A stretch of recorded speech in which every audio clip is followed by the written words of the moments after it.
Hi, Susan Leahy here from RobertsRulesMadeSimple.com, coming to you with another episode of Robert's Rules Revealed. Today, we're going to talk to bylaws and constitution expert Chris Jachimowicz from ASGA, the American Student Government Association. He'll be shedding some light on some big bylaws and constitution questions. Be sure you subscribe to our YouTube channel so you don't miss a single episode of Robert's Rules Revealed. All right, so I'm so excited to have Chris Jachimowicz here. How are you doing, Chris? I'm fine, thank you. All right, well, I asked you to be on today, Chris, because I have a lot of my clients who talk to me about amending their bylaws. And I also have had several clients talk to me about suspending their bylaws. And so I thought that I would bring an expert on to talk about this subject. So let's talk a little bit about suspending an organization's bylaws. So can you suspend your bylaws? Okay. Well, let's think about it from just a logic perspective. If your bylaws really frame how the organization functions, so it's the structural piece of the organization. Yes. If you were actually able to suspend them, under what rules would you be working once you get rid of that very structure? None. None, exactly. Yeah, and so from that perspective, the idea of in totality suspending your bylaws is ridiculous. There's just no way to suspend the entire document, because then you have no rules by which your organization is functioning.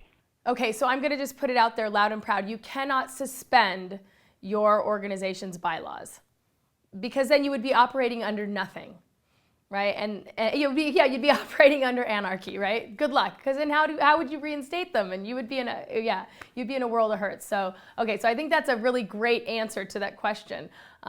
So why do people want to suspend bylaws? Why do you hear that? Where does that come from?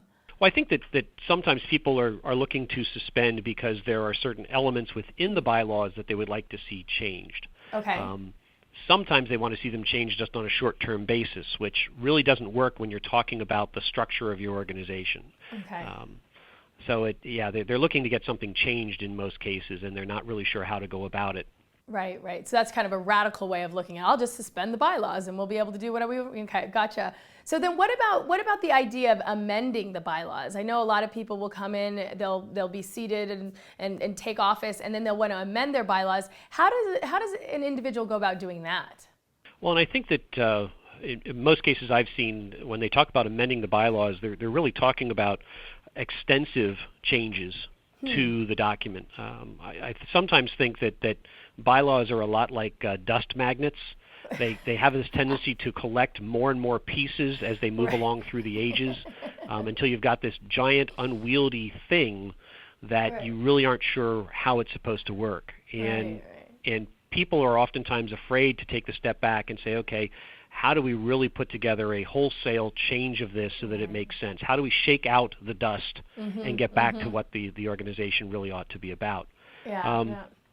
So there are two processes. One is the basic amendment process.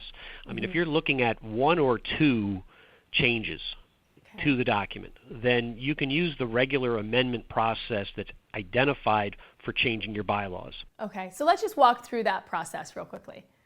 In most cases now, it's going to be specific to every organization and what their bylaws say about how the bylaws can be amended. Yes.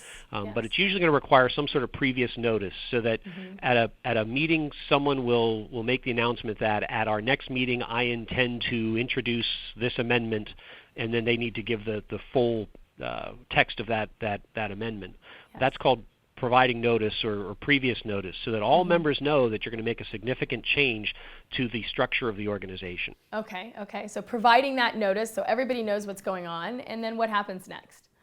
Then at the meeting itself, those amendments would be brought forward for the bylaws. Assuming now that everyone has had fair notice so that they can be at that meeting where it's going to be discussed, it would be debated as any other motion or amendment would be debated. The important thing to understand, though, is because of the previous notice, only those amendments that were identified in the notice can actually be discussed as part of that amending process. Yeah. And that's part of why you said if you only have one or two or three changes, if you're making a small amount of changes, then you can do it this way, right? And you can only really talk about those changes that were presented previously. Right. Okay, the second The second approach is more substantial, and the one I actually recommend more often, because in most cases groups are looking to make sweeping changes. Yeah. If you're looking at more than two or three small changes, you really are talking about revising or offering a revision of your bylaws. And it's important to understand that revision is a wholesale replacement of your existing document. I like what you said. It's a wholesale replacement. So you are actually revising that entire document. Right. And the reason you may be doing that is that to go in and find every single instance of an amendment, things that you need to change, would be so confusing and so monumental a task that it's easier just to go back to square one and rewrite the document and then offer that. Similarly, you would have to have previous notice to let people know you're offering a revision, and the difference at the meeting is that you go through that revised document in what they call seriatim. Okay, seriatim, which means? Paragraph by paragraph. Okay. So there's a motion that's made, first of all, to accept the revision, but then the discussion becomes literally reading through the document paragraph by paragraph and offering members the opportunity to amend each of those paragraphs as you go through. And so the amendment to the new revision is made, it's debated, it's resolved before moving on to the next section. And you're doing it section by section, paragraph by paragraph, making those amendments, those small changes, and then it's voted on. What type of vote do the amendments need? The amendments normally would need a majority vote for the amendment itself. And then the revision would need a vote of 2/3 in most cases, because you're looking to replace, of course, your previous document. Yeah, and I think it's important for people to understand the difference, that the amendments in the actual debate, and when you're talking about the paragraphs and you're amending the individual paragraphs, they only need a simple, the majority vote to pass, right? Right. But the document itself needs a 2/3. The full revision needs a 2/3 vote to pass. Right. And it's important to understand that if you do this revision, that unless you have guidelines within the document, it actually replaces your bylaws immediately. Yes. So and you I think need that's to have important to realize. you need to have provisos in there. That's if you don't want it to happen immediately, but you want it to happen as of May 1st, then you need to write what they call our provisos, which is a separate document that's accepted along with the revision that says this revision will go into effect as of whatever date. And I will say, as we kind of are talking about suspending and amending the bylaws and now revising the bylaws, one of the biggest errors that I see is that in organizations, people will get elected, they'll come in, and then they spend their entire term revising their bylaws. And so I always say, be very, very, very careful not to get involved in that trap, because at the end of their term, all they have to show for it is, oh, well, we revised our bylaws, but they didn't really get any, quote unquote, real work done for the members of their organization. So I think it's a real balance, because people can get kind of absorbed into their bylaws.